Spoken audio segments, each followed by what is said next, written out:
9. Dieu l'ultime. De même que l'être suprême se développe progressivement en partant de l'antécédente dotation de divinité inhérente au potentiel d'énergie et de personnalité du grand univers qui l'englobe, de même Dieu l'ultime émerge des potentiels de divinité résidant dans les domaines de l'espace-temps transcendé du Maître univers. L'actualisation de la déité ultime marque l'unification absonite de la première trinité expérientielle et indique l'expansion de déités en voie d'unification sur le second niveau de l'autoréalisation créative. Ceci constitue l'équivalent en personnalité-pouvoir de l'actualisation de la déité expérientielle de l'univers concernant les réalités absonites paradisiaques sur les niveaux en voie d'extériorisation des valeurs de l'espace-temps transcendé.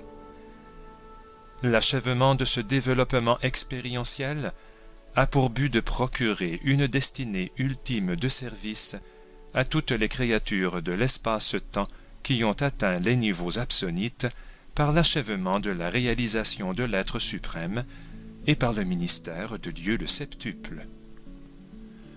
Dieu l'ultime désigne la déité personnelle fonctionnant sur les niveaux de divinité de l'absonite et sur les sphères du super-temps et de l'espace transcendé de l'univers. L'ultime est une extériorisation super-suprême de la déité. Le suprême est l'unification de la Trinité du paradis, comprise par les êtres finis. L'ultime est l'unification de la Trinité, comprise par les êtres absonites.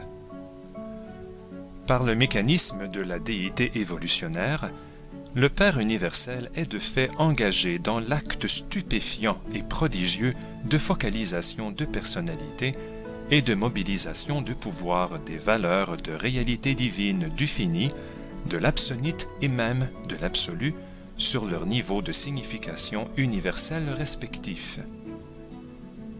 Les trois premières déités du paradis de l'éternel passé, le Père universel, le Fils éternel et l'Esprit infini, doivent, dans l'éternel futur, recevoir un complément de personnalité par l'actualisation expérientielle des déités évolutionnaires associées, Dieu le suprême, Dieu l'ultime et peut-être Dieu l'absolu.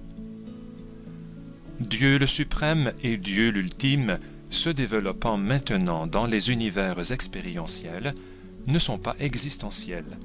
Ils ne sont pas éternels dans le passé, seulement des éternels dans le futur, des éternels conditionnés par l'espace-temps et conditionnés transcendentalement. Ils sont des déités de dotation suprême, ultime et peut-être suprême ultime, mais ont connu des origines historiques dans l'univers. Ils n'auront jamais de fin, mais leur personnalité a eu un commencement. Ils sont vraiment des actualisations des potentiels éternels et infinis de la déité, mais ne sont eux-mêmes ni éternels sans réserve, ni infinis.